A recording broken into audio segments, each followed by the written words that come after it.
بھٹو صاحب سے میری ملاقات بحیثیت اسٹوڈنٹ کراچی یونیورسٹی کے، وہ ہمارے انٹرنیشنل ریلیشن سوسائٹی میں چیف گیسٹ آئے تھے، اس وقت ہوئی تھی۔ اس کے علاوہ وہ کنونشن مسلم لیگ کے سیکرٹری جنرل بھی تھے، اور میرے والد اس وقت تھے اسسٹنٹ سیکرٹری، پرانے تھے، 1913 سے مسلم لیگ کے اسسٹنٹ سیکرٹری ہوا کرتے تھے، آل انڈیا مسلم لیگ کے، وہ چلے آ رہے تھے۔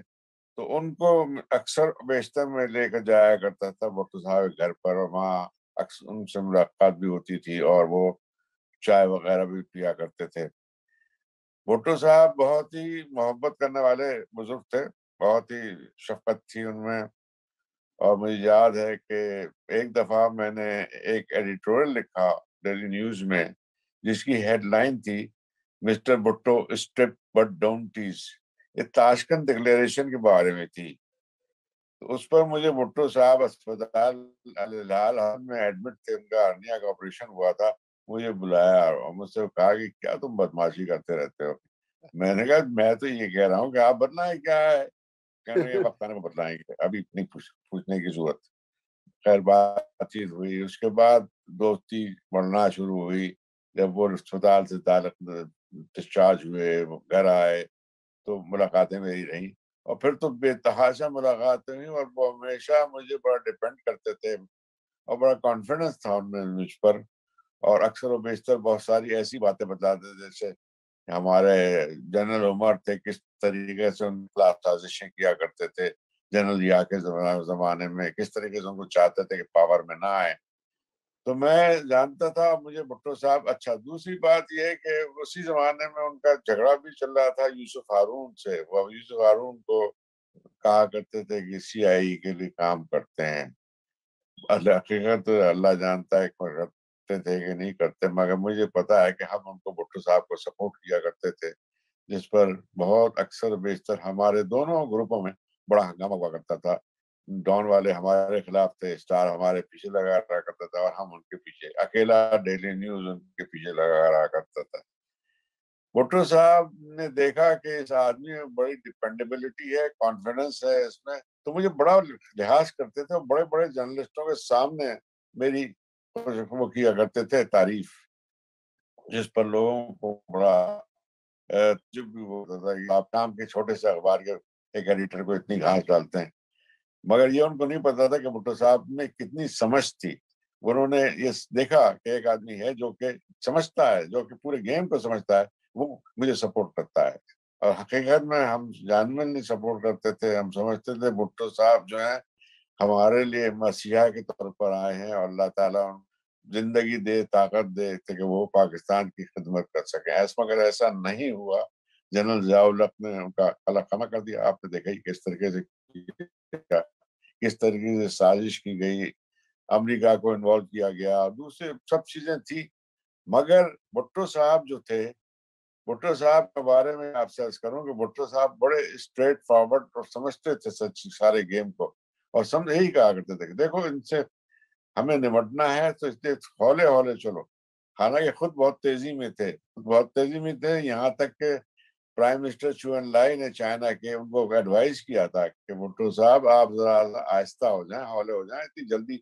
قدم اٹھانے کی ضرورت نہیں ہے، ریولیوشنری اسٹیپ میں کی ضرورت نہیں ہے۔ بھٹو صاحب نے کہا ٹائم نہیں ہے، اور he was very conscious of the fact that he didn't have time.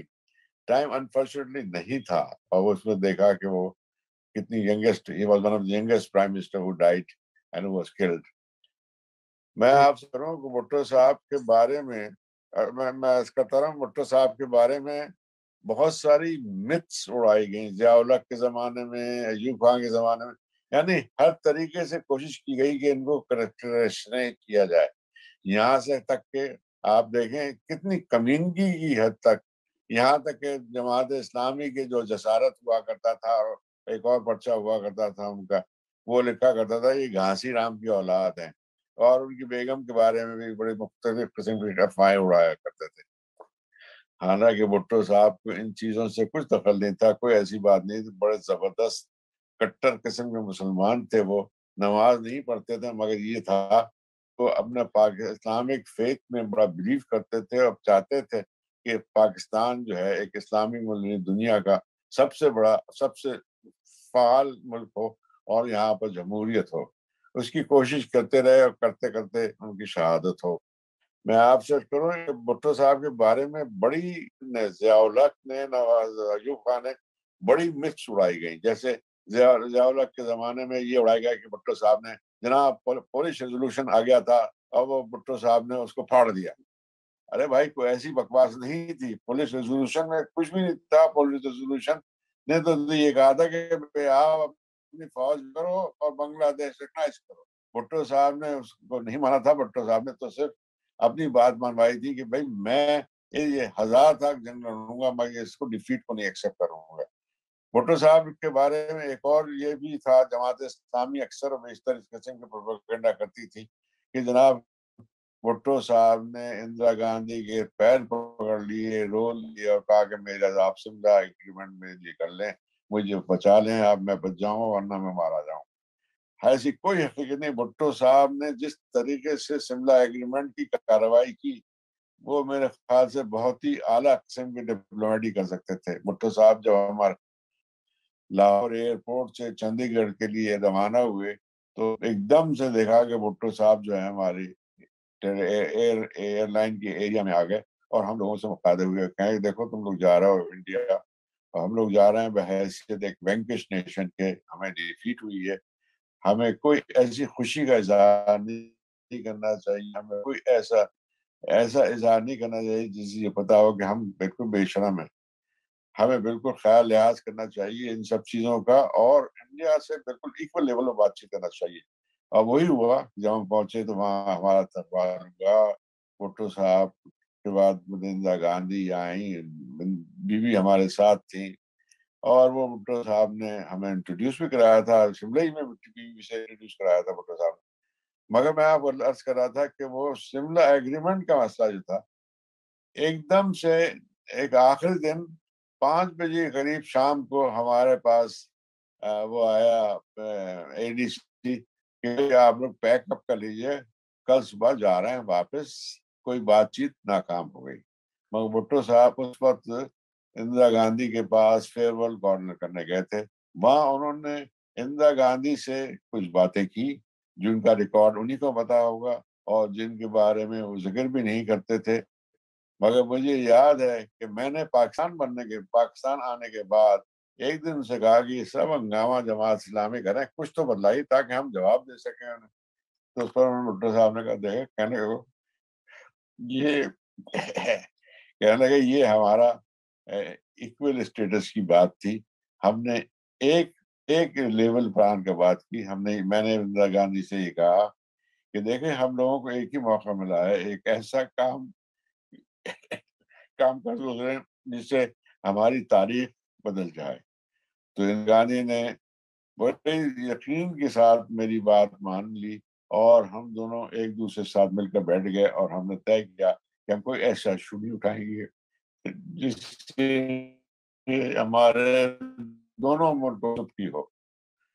اور آپ یقین جانیے کہ شملہ ایگریمنٹ کیا کہ جس کا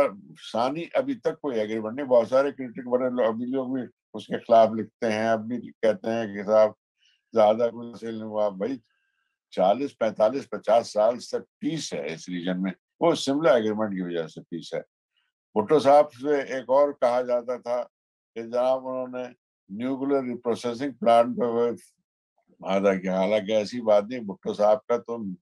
ایمبیشن تھا پاکستان کے پاس ایک ایٹمی ہتھیار ہو جو کہ اس کا اپنا ہو، نہ وہ کسی کو دے نہ وہ استعمال کرے۔ بھٹو صاحب نے بہت ترکیب سے، آپ کو میں یقین دلاتا ہوں کہ اس طریقے سے انہوں نے وہ حاصل کیا جس کی مثال میرے خیال سے تاریخ میں نہیں ملتی۔ چھوٹے چھوٹے یعنی کہ آپ سمجھیں کہ ابھی سیٹ عابد کا انتقال ہوا ہے، سیٹ عابد بھی ایک کارندے تھے ان کے پروگرام میں، نیوکلیر پروگرام میں، وہ بھی پاکستان کے لیے اسپیس لے کر آیا کرتے تھے، باہر سے اسمگل کیا کرتے تھے۔ ایسی اور لوگ تھے جو جاتے تھے اور بھٹو صاحب کے پروگرام، نیوکلیر پروگرام کے لیے یہ چیزیں اسمگل کرتے تھے۔